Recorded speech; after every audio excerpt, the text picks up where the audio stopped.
Good morning students. आज 2.5 exercise के मैंने पिछली बार एल्जेब्रिक आइडेंटिटीज़ लिखवाए थे। वो एल्जेब्रिक आइडेंटिटीज़ में जो लास्ट वाली आइडेंटिटी थी वो आपके कोर्स में से रिमूव हो गई है। सो कुछ बची हुई आइडेंटिटीज़ हैं, उन आइडेंटिटीज़ के बेस पे हम आज क्वेश्चन सॉल्व करेंगे ऑफ एक्सरसाइज 2.5 एक्सरसाइज के क्वेश्चन सॉल्व करेंगे। तो आज देखो क्वेश्चन नंबर 2 तक हमने कर लिया था। क्वेश्चन नंबर 2 में कुछ पार्ट्स होमवर्क भी थे जो आपको होमवर्क कॉपी में करने हैं। 2.5 एक्सरसाइज का क्वेश्चन नंबर 3 का फर्स्ट पार्ट देखो। The question is 9x² + 6xy + y²। इस इक्वेशन को, इस पॉलिनोमियल को हमें फैक्टराइज करना है with the help of identities जो उस दिन बताए थे। आई थिंक सभी को लर्न भी हो जाने चाहिए, वो आइडेंटिटीज़ बहुत बार बता चुके हैं। इसलिए इस क्वेश्चन को करने के लिए आपको ये चेक करना पड़ेगा कि इसमें आइडेंटिटी कौन सी लग रही है। आप देखो यहाँ लिखा है 9x² + 6xy + y²।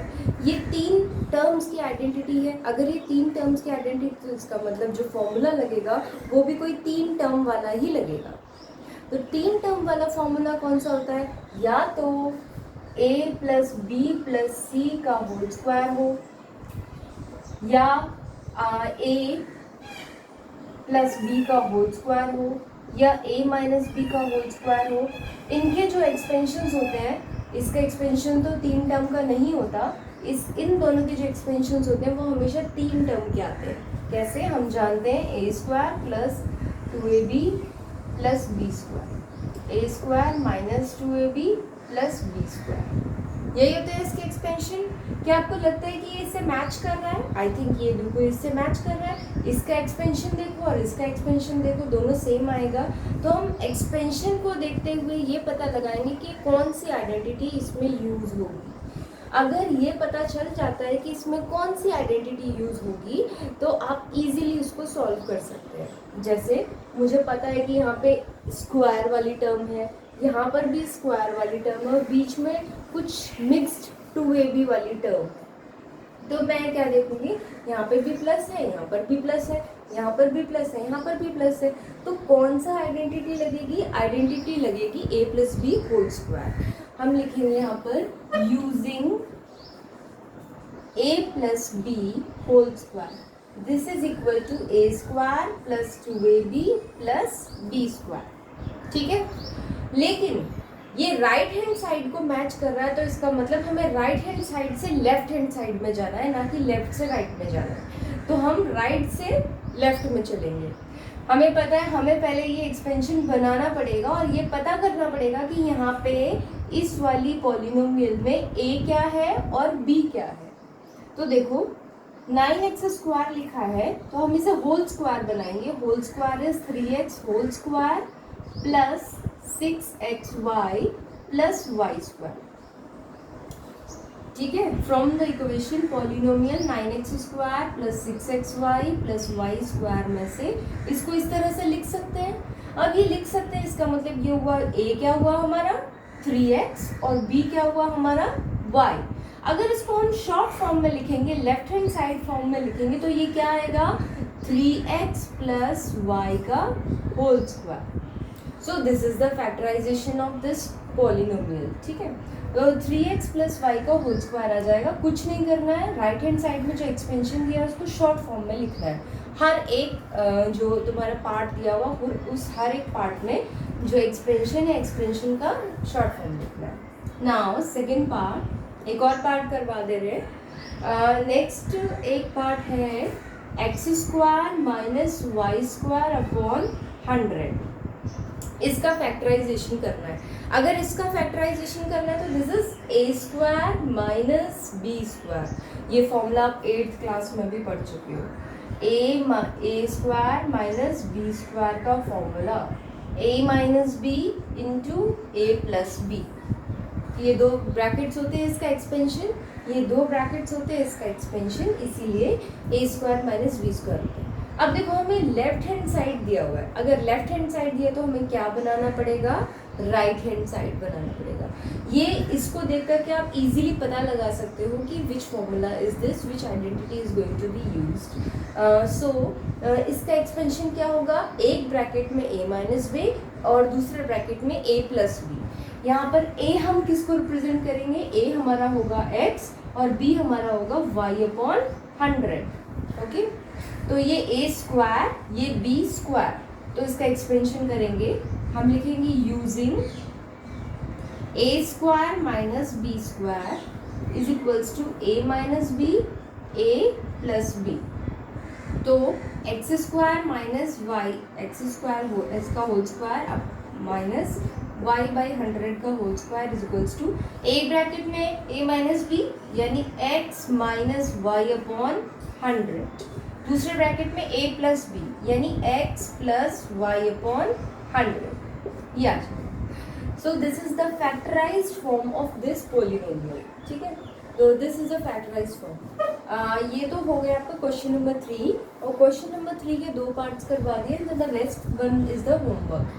Part 3rd of question number 3 is homework. Now इसके बाद में नेक्स्ट क्वेश्चन देखते हैं। इसके अगले वाला जो क्वेश्चन है वो भी फैक्टराइजेशन वाला क्वेश्चन है using different identity. Question number 4।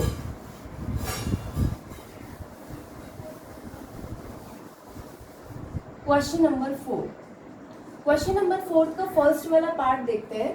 The first part is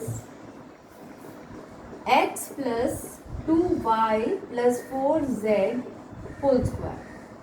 हमें इस वाले क्वेश्चन में इसका फैक्टराइजेशन करना है। फैक्टराइजेशन करना है a b c का होल स्क्वायर। ये आइडेंटिटी हम लोग पढ़ चुके हैं, ये आइडेंटिटी आप बुक में देखेंगे जो कल मैंने लिखवाई थी उसमें दिखेगी। यहाँ पे 3 टर्म्स हैं और 3 टर्म्स का होल स्क्वायर है, तो कौन सी आइडेंटिटी लगेगी ये आपको खुद ही पहचानना पड़ेगा। यहाँ लगेगा a plus b plus c whole square, और इसका एक्सपेंशन क्या होता है, इसका एक्सपेंशन होता है a square plus b square plus c square plus 2ab। पहले जो टर्म आता है ये तीनों का स्क्वायर इंडिविजुअल स्क्वायर हो जाता है, देन उसके बाद में 2 इंटू ए इंटू बी यानी 2ab plus 2bc, b into c plus 2ca या 2ac, कुछ भी लिख सकते हो। इससे कोई फर्क नहीं पड़ता कि आप a पहले लिख रहे हो कि b पहले लिख रहे हो, ab भी लिख सकते हो, ba भी लिख सकते हो। अब हम इस वाले a प्लस बी प्लस सी का होल स्क्वायर का एक्सपेंशन लगाएंगे इस वाले पॉलिनोमियल में। इस पॉलिनोमियल में अगर एक्सपेंशन लगाओगे तो आपको ये पता होना चाहिए कि आप a को किससे रिप्रेजेंट कर रहे हो, b किससे रिप्रेजेंट हो रहा है और c किससे रिप्रेजेंट हो रहा है। यहाँ पर a जो है वो x है और b जो है वो 2y है और जो c है वो 4z है। ठीक है, अब हम एक्सपेंशन लिखेंगे। इस लाइन के बाद में आप लिखना यूजिंग दिस आइडेंटिटी। ठीक है, अब एक्सपेंशन देखो, एक्सपेंशन में x plus 2y plus 4z whole square is equals to a square यानी x का square plus b square plus 2y whole square plus c square यानी 4z whole square plus 2 into a into b यानी 2 into a into b x into 2y plus 2bc यानी 2 into b into c 2y into 4z plus 2ca यानी 2 into c into a यानी 4z into x। तो ये हो गया value substitution. Value substitution करेंगे तो हमने एक्सपेंशन में हर एक a b c की जगह सब्स्टिट्यूट कर दिया जो भी यहाँ पे गिवन है पॉलिनोमियल में वो। अब इसको सॉल्व करेंगे तो देखो एक्स स्क्वायर का स्क्वायर एक्स स्क्वायर ही रहेगा, x square 2y whole square is 4y square. ये बात पहले भी बता चुके हैं कि जब होल स्क्वायर होता है तो नंबर का स्क्वायर करके लिखना होता है, लेकिन कोई एल्जेब्रिक फॉर्म है, कोई वेरिएबल है तो वेरिएबल में स्क्वायर लिखना होता है अलग से। यानी 2y का अगर होल स्क्वायर करेंगे तो ये 4y स्क्वायर आएगा। 4z स्क्वायर है 16z स्क्वायर प्लस 2 2 ज़ा 4 4xy। यहाँ दिख रहा है ना, यहाँ पे इन तीनों का मल्टीप्लिकेशन हो रहा है 2 2 ज़ा 4xy प्लस 2 2 ज़ा 4 4 4 ज़ा 16 यानी 16yz प्लस 2 4 ज़ा 8zx, 8zx. So this is the expanded form of this polynomial. ठीक है, तो आपको आइडेंटिटी यूज़ करके इसको एक्सपेंड करना था, वो हमने किया. इसके बाद एक सिक्स्थ पार्ट और डिस्कस कर लेते हैं. इससे पहले फोर्थ और सिक्स्थ पार्ट डिस्कस करेंगे. The fourth part is 3a minus 7b minus c whole square. बच्चों बिल्कुल सेम है, बस डिफरेंस ये है कि यहाँ पे नेगेटिव आ गया. जब नेगेटिव आ जाता है तो आपको ये देखना पड़ता है कि a की वैल्यू क्या होगी, b की वैल्यू क्या होगी और c की वैल्यू क्या होगी. ये जो हमने एक्सपेंशन किया है इसमें फर्स्ट टर्म, सेकेंड टर्म और थर्ड टर्म क्या क्या होगा ये देखना पड़ेगा. यहाँ पे ऑलरेडी ABC दिया हुआ, इसीलिए मैं ये नहीं लिख रही हूँ क्योंकि कन्फ्यूजन हो जाएगा फिर. तो हमारे पास में फर्स्ट टर्म क्या है 3a, सेकेंड टर्म क्या है माइनस 7b और थर्ड टर्म क्या है माइनस c. ठीक है, तो फर्स्ट टर्म हमारा 3a है, सेकेंड टर्म हमारा 7b है और थर्ड टर्म हमारा माइनस c है. अगर हम इसको एक्सपेंशन में डालेंगे तो यहाँ पे a की जगह 3a आएगा, b की जगह माइनस 7b आएगा और c की जगह c माइनस c आएगा. तो हम इसे एक्सपेंड करते हैं. इसका 3a minus 7b minus c का होल स्क्वायर लिखेंगे अगर, तो क्या लिखना है, पहले फर्स्ट टर्म का स्क्वायर. फर्स्ट टर्म मतलब 3a, तो 3a का स्क्वायर प्लस सेकेंड टर्म का स्क्वायर माइनस 7b का स्क्वायर प्लस थर्ड टर्म का स्क्वायर माइनस c का square plus again formula is 2ab, यानी 2 into first term into second term, 3a into minus 7b. जब भी आप negative term लिखते हो तो negative term you should put the negative term in bracket so that no confusion should be created. Second is 2bc plus 2 into b into c. b is minus 7b into minus c plus 2 into c into a. The what is the third term, third term ये है, first term ये है, तो minus c into 3a. ये आ गया आपका expansion. तो हमने इस फॉर्मूले को एक्सपेंड इसके हिसाब से एक्सपेंड करके यहाँ लिख दिया. अब हम इसको कैलकुलेट कर लेंगे, सॉल्व कर लेंगे. 3a whole square is 9a square plus minus 7b square. अब देखो जब माइनस 7 का स्क्वायर हो रहा था तो प्लस 49 आएगा, प्लस 49 आएगा तो क्या आएगा plus 49b square plus c square minus c square का क्या आएगा c स्क्वायर. ठीक है, क्योंकि माइनस का जो स्क्वायर होगा वो पॉजिटिव हो जाएगा, यहाँ पे भी स्क्वायर हो रहा है इसलिए पॉजिटिव हो जाएगा. अब देखने वाली बात जो है वो यहाँ है. यहाँ पर जब भी आप कैलकुलेट करोगे तो सबसे पहले साइन देखोगे कि यहाँ पे साइन अगला क्या लगाना है. तो यहाँ पे माइनस है, यहाँ प्लस है, तो माइनस प्लस क्या होगा माइनस.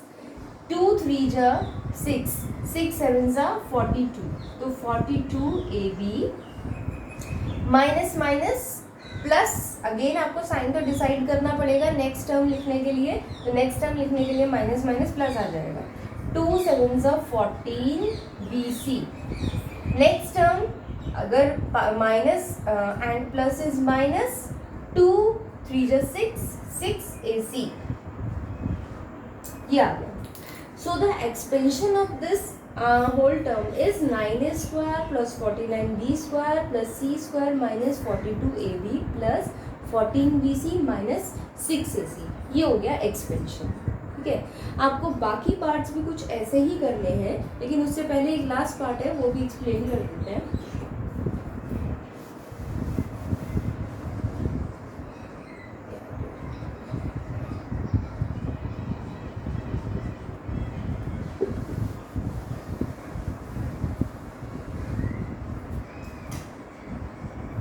जो क्वेश्चन नंबर थर्ड है, ये क्वेश्चन नंबर फोर्थ जो चल रहा है वो पूरा का पूरा इसी वाले आइडेंटिटी पे बेस्ड है.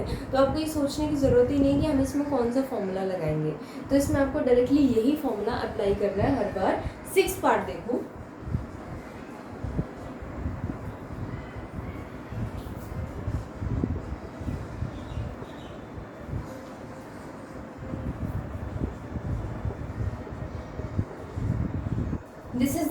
पार्ट जिसमें फ्रैक्शन है, इसलिए मैं इसको और ज़्यादा एक्सप्लेन कर देती हूँ, अच्छी तरह से एक्सप्लेन कर देती हूँ।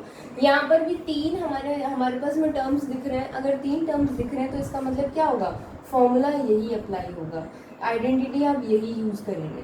तो इस वाले क्वेश्चन में आप पहले लाइन लिखेंगे using identity this one.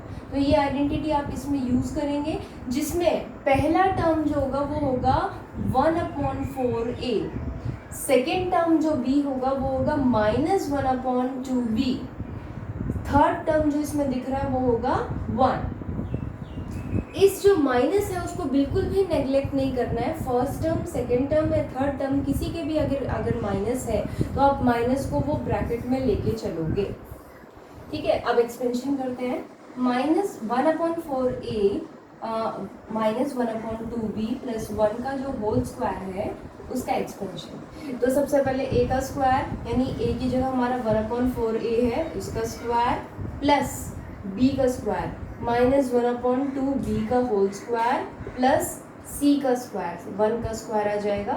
Then इसके बाद 2ab है, 2ab का मतलब 2 × a × b, तो 1/4a × -1/2b ये आया।